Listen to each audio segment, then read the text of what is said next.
In the world of surface mount technology, precision is everything. And it all starts with stencil printing. Even small issues during your printing process can still lead to big problems at the other end of the line, no matter how good the rest of the process is.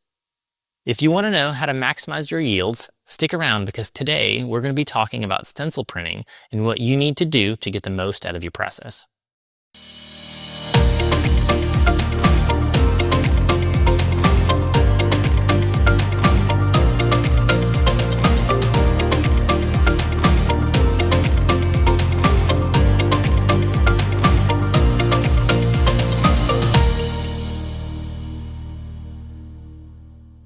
Before components are placed in an SMT process, solder paste must be accurately applied to the board in the areas where the solder joints are going to form. We call this process stencil printing, and it resembles typical screen printing processes you might have seen for making things like t-shirts. The solder paste is applied to the surface of a screen, or stencil, and then a blade drags the solder across the holes, or apertures. When the stencil is lifted off the board, the paste remains stuck to the pads where the components will be placed. But with advanced technologies like fine-pitch devices, achieving precision has never been more challenging. A clean stencil ensures high-yield, defect-free prints. But what happens when the stencils aren't properly maintained? Well, you get things like poor gasketing, bad transfer efficiencies, and solder defects, all leading to scrap, costly reworks, and failures. There are plenty of published papers showing how a clean stencil can improve printing defects. And I think we can agree on that. But how should we clean?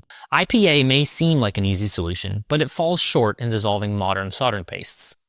Engineered solvents, on the other hand, are specifically designed to clean the fluxes used today to enhance transfer efficiency and reduce those defects. For example, here's an image of a study showing the effect of a dry wipe, a wet wipe with IPA, and a wet wipe with an engineered solvent.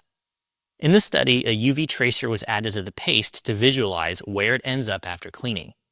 In the image, you can see that even with a nano coating, the only way to remove the flux residues completely is with an engineered solvent. This is not surprising given that most fluxes of today are not that soluble in IPA alone. But what about the costs? While engineered solvents do have a higher price per liter, they require less usage per wipe.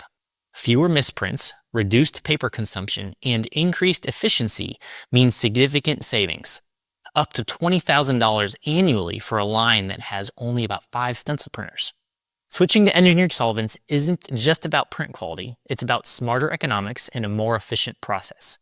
High precision, high yields, and significant savings. Thanks so much for watching. If you enjoyed this video, don't forget to give it a thumbs up and let me know your thoughts or questions in the comments below. You can also email questions or comments to AskDrAdam@Kyzen.com.